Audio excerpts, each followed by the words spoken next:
ममता ने वो मुल्तानी मिट्टी का लेप अपने चेहरे पर लगा लिया।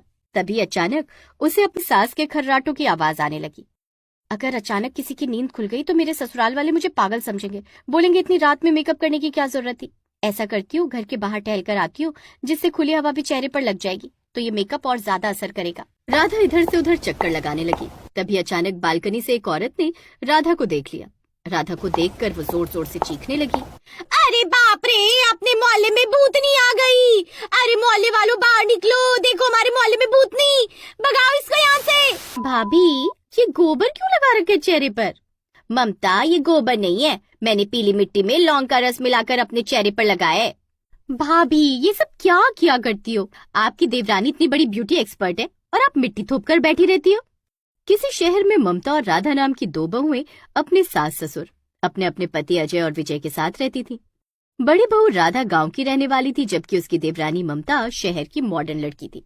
अलग अलग होने के बावजूद दोनों के बीच बहुत प्यार था, लेकिन उनके पड़ोसी हमेशा दोनों में फूट डालने की कोशिश किया करते थे।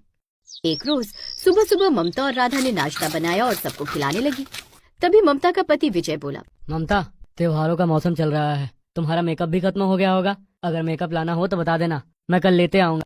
आप तो जब देखो तब मेरे मेकअप को लेकर ही मेरा मजाक उड़ाया करते हो। राधा भाभी से भी पूछ लीजिए। हाँ भाभी, आपके लिए क्या लाना है मुझे बता दीजिए, भैया लेते आएंगे। अरे ये क्या बात हुई विजय, राधा बताएगी तुम्हें और लेकर आऊंगा मैं। अरे बेटा, वो तो मजाक कर रहा है। विजय की मजाक करने की शुरू से आदत है। हमारी दोनों बहुओं को कुछ नहीं चाहिए, ये दोनों अपने अपने तरीके से अपना मेकअप कर लेती हैं। जो चाहिए होगा खुद ले आएंगी। चलो विजय, नाश्ता हो गया है, अब काम पर चलते हैं वरना देर हो जाएगी। दोनों भाई काम पर चले गए। दोपहर को कुछ औरतें उनके घर आई। वहाँ पर ममता, राधा और उनकी सास भी मौजूद थी।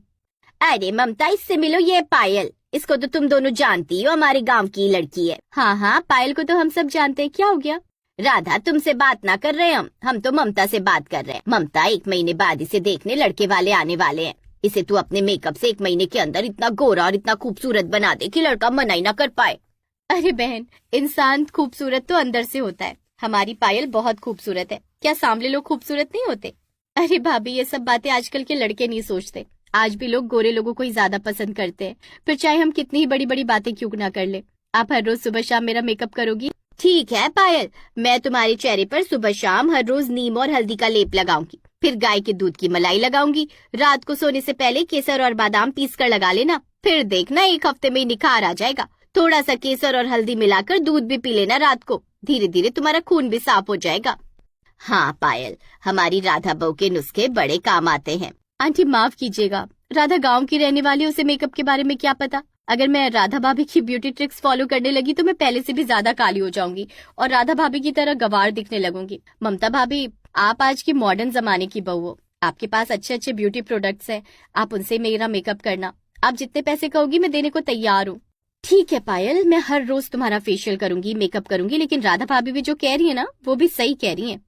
अरे ममता, मुझे पता है तुम अपनी जेठानी को बुरा फील नहीं कराना चाहती, इसीलिए उनके सामने ऐसी बातें कर रही हो, क्योंकि अगर ऐसा होता तो तुम भी मुल्तानी मिट्टी लगाती, इतने महंगे महंगे प्रोडक्ट इस्तेमाल ना करती। चलो पायल, शाम को आते हैं। इतना बोलकर वो सब वहाँ से चली गई, लेकिन राधा का चेहरा उतर चुका था। तभी उसकी देवरानी ममता बोली, भाभी आप उदास मत हो, आप मुझसे ज्यादा टैलेंटेड हो। मैंने तो ये ब्यूटी ट्रिक्स ब्यूटी पार्लर में जाकर या ऑनलाइन सीखे हैं, लेकिन आप तो खुद के अनुभव से घरेलू नुस्खे आजमाती हैं, जो कि हमारी त्वचा के लिए बहुत अच्छे होते हैं। हाँ बहू, ममता बिल्कुल सही कह रही है। मुझे पता है आप लोग मुझे दिलासा देने के लिए ऐसे बोल रही हैं। मैं गांव की लड़की हूँ, मुझे शहर वाला मेकअप नहीं आता, इस बात को मुझे स्वीकार कर लेना चाहिए। इतना बोलकर ममता अपने कमरे में चली गई। शाम को गाँव की औरतें पायल को लेकर ममता के पास आई। ममता ने पहले पायल का फेस वॉश किया, उसके बाद फेशियल करने लगी। वाह ममता भाभी, आपके ब्यूटी प्रोडक्ट कितने अच्छे हैं, बहुत अच्छी महक आ रही है। अब देखना मैं भी आपकी तरह गोरी हो जाऊंगी। हाँ हाँ, तुम चिंता मत करो पायल, देखना लड़के वाले तुम्हें मना नहीं कर पाएंगे। शादी की तैयारी शुरू कर दो। थैंक यू सो मच भाभी। दूर से राधा ये सब देख रही थी। काश मुझे भी इन शहर वालों की तरह मेकअप करना आता तो ये सारे लोग मेरी बेइज्जत करते। पायल को देखकर मेरा भी मेकअप करने का मन कर रहा है, लेकिन अगर मैं मेकअप करवाने पहुंच गई तो ये लोग मेरा मजाक उड़ाने लगेंगे। अब मैं भी सबसे छुपकर हर रोज अपने तरीके से अपना मेकअप किया करूंगी, ताकि मैं भी शहर वालों की तरह बिल्कुल गोरी और खूबसूरत बन जाऊं। खैर पायल मेकअप करवा कर चली गई। रात में जब सारे लोग सो गए तब राधा ने मुल्तानी मिट्टी में केसर, नारियल का रस, हल्दी और थोड़ा सा दूध मिलाया। क्या बात है, बहुत अच्छा लेप बनकर तैयार हो गया। सारे लोग सो गए, अब मैं इसे अपने चेहरे पर लगा लेती हूँ। ममता ने वो मुल्तानी मिट्टी का लेप अपने चेहरे पर लगा लिया। तभी अचानक उसे अपनी सास के खर्राटों की आवाज आने लगी। अगर अचानक किसी की नींद खुल गई तो मेरे ससुराल वाले मुझे पागल समझेंगे, बोलेंगे इतनी रात में मेकअप करने की क्या जरूरत थी। ऐसा करती हूँ, घर के बाहर टहल कर आती हूँ, जिससे खुली हवा भी चेहरे पर लग जाएगी तो ये मेकअप और ज्यादा असर करेगा। ममता वही मुल्तानी मिट्टी का लेप अपने चेहरे पर लगाए हुए घर के बाहर निकल गई। बाहर चारों तरफ सन्नाटा था, खंभों में हल्की हल्की लाइट जल रही थी। क्या बात है, इतनी रात में मैं पहली बार घर से बाहर निकली हूँ। बाहर कितनी शांति है, ठंडी ठंडी हवा भी चल रही है। अब मैं हर रोज ऐसे ही मुल्तानी मिट्टी लगाकर घर के बाहर आ जाया करूंगी और कुछ ही दिनों में मैं भी शहर की औरतों की तरह खूबसूरत बन जाऊंगी। राधा इधर से उधर चक्कर लगाने लगी। तभी अचानक बालकनी से एक औरत ने राधा को देख लिया।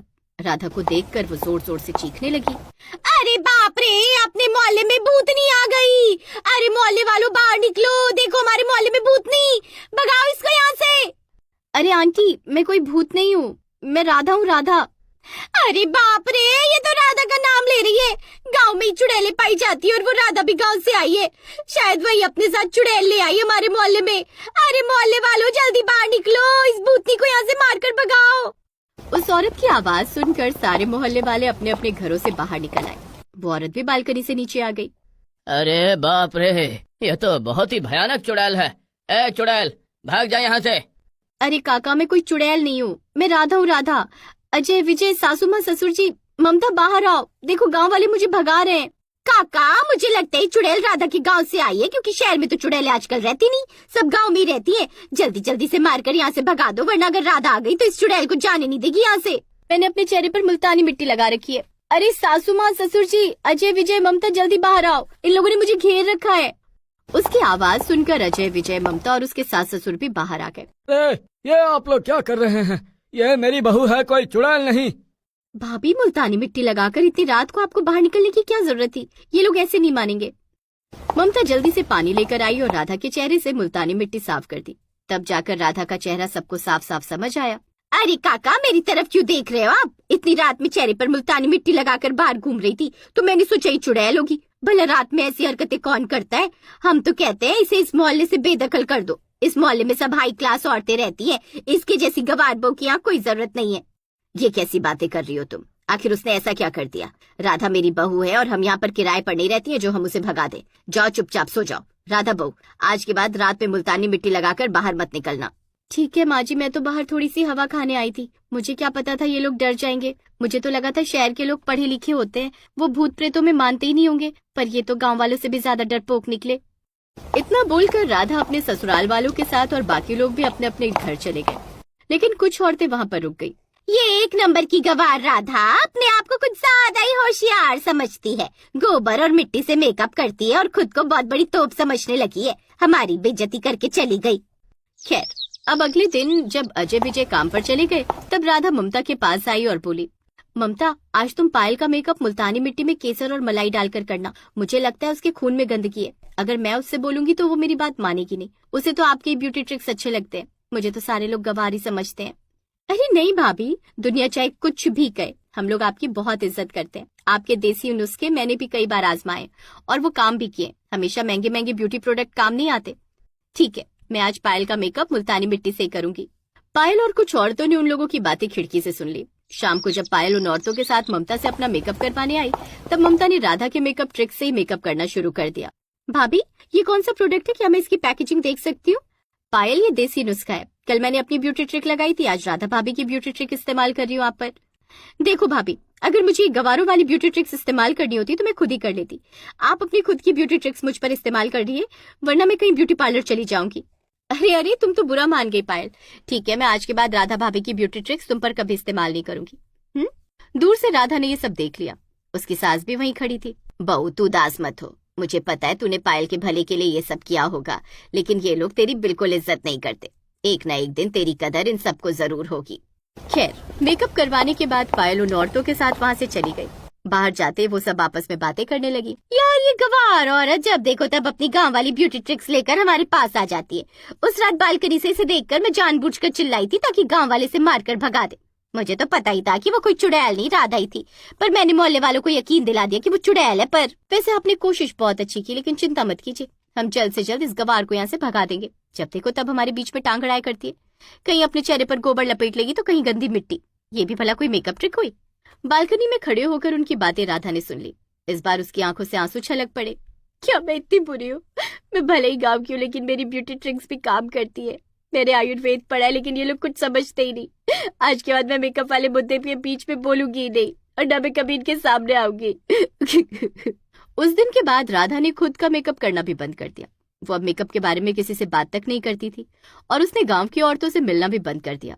इधर ममता हर रोज सुबह शाम पायल का मेकअप करती रही, महंगे महंगे प्रोडक्ट इस्तेमाल करती रही, लेकिन 15 दिनों के अंदर ही पायल के चेहरे पर लाल लाल धब्बे पड़ गए।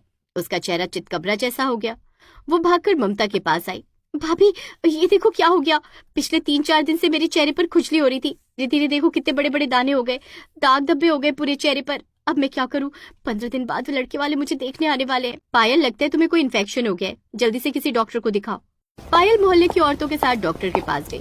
डॉक्टर ने जब उसका चेकअप किया तो कहा, देखिए, मैंने आपकी स्किन और ब्लड की जांच की तो पता चला कि आपके ब्लड में कीटाणु है। जब आप हर रोज मेकअप करने लगी तो उन ब्यूटी प्रोडक्ट के साथ मिलकर उन कीटाणुओं ने आपके चेहरे का ये हाल कर दिया।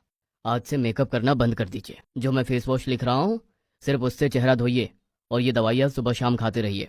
डॉक्टर साहब, मेरा चेहरा ठीक तो हो जाएगा ना?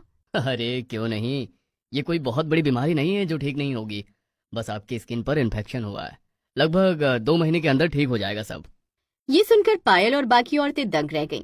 डॉक्टर साहब, ऐसा ना बोलिए। 15 दिन बाद पायल को देखने लड़के वाले आने वाले हैं। इतना बुरा चेहरा देखेंगे तो तुरंत शादी के लिए मना कर देंगे। ये तो उसमें मैं क्या कर सकता हूँ, ब्लड इन्फेक्शन इतनी जल्दी ठीक नहीं होता। वो औरतें पायल को लेकर वहाँ से आ गईं। शाम को वो सब ममता से जाकर मिली और उन्हें सारी बात बताई। वहाँ ममता की सास और जेठानी राधा भी खड़ी थी। भाभी, अब आप ही कुछ कर सकती हो, जल्दी मेरा चेहरा ठीक कर दो, वरना हर बार की तरह इस बार भी लड़के वाले मना करके चले जाएंगे। अगर इस बार मेरी शादी नहीं हुई तो मेरे माँ बाप बहुत दुखी हो जाएंगे। सही कहा, जब किसी लड़की को बार बार लड़के वाले मना करके चले जाते हैं तो लड़की की शादी होना मुश्किल हो जाती है। नहीं, ऐसा नहीं हो सकता, कुछ करो ममता भाभी। देखो, मैं इसमें कुछ नहीं कर सकती, पर राधा भाभी जरूर कुछ कर सकती हैं। इन्हें आयुर्वेद का अच्छा ज्ञान है। राधा भाभी, अगर आप कुछ कर सकते हो तो कीजिए, क्योंकि अब कोई रास्ता नहीं बचा। मैं कर तो सकती हूँ, पर मैं तो गंवार हूँ ना। मेरी ब्यूटी ट्रिक्स कहाँ किसी को पसंद आते हैं। अरे राधा, पुरानी बातें भूल जा, अगर तू कर सकती है तो कर देना। ठीक है, शाम को आ जाना।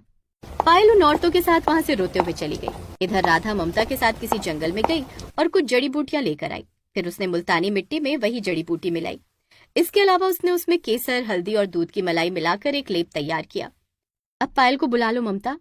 शाम को उसने वही लेप पायल के चेहरे पर लगा दिया। धीरे धीरे उसका असर दिखने लगा और 1 हफ्ते में पायल के चेहरे पर एक भी दाग नहीं बचा। इसके अलावा पायल का चेहरा अब इतना चमकने लगा कि वो पूरे गांव में सबसे ज्यादा गोरी दिखने लगी। राधा भाभी, आपने तो चमत्कार कर दिया। पायल, मुझे तो पहले ही शक हो गया था कि तुम्हारे खून में इन्फेक्शन है, इसलिए उस दिन वो लेप मैंने ममता को दिया था, पर तुमने मना कर दिया। देखा तुम लोगों ने, आज राधा की वजह से तुम ठीक हो पाई। मुझे माफ कर दो राधा भाभी, आज के मॉडर्न जमाने में हमने आपके देसी ब्यूटी ट्रिक्स की इज्जत नहीं की। खैर, जब लड़के वाले देखने आए तो पायल को देखते ही लड़के ने उससे शादी के लिए हाँ कर दी। पायल खुशी खुशी शाम को राधा को मिठाई खिलाने आई। उस वक्त राधा का पूरा परिवार वहाँ मौजूद था। राधा भाभी, आज मैं आपको अपने हाथों से मिठाई खिलाऊंगी, ये सब आपकी वजह से हुआ। अरे लेकिन ऐसा क्या हुआ पायल? आप लोगों ने अजय भैया को कुछ नहीं बताया क्या? भैया, मैं बताती हूँ। पायल ने सारी बात अजय और विजय को बता दी। थोड़ी देर में वहाँ बाकी औरतें भी आ गई। सबने एक बार फिर से राधा से माफी मांग ली।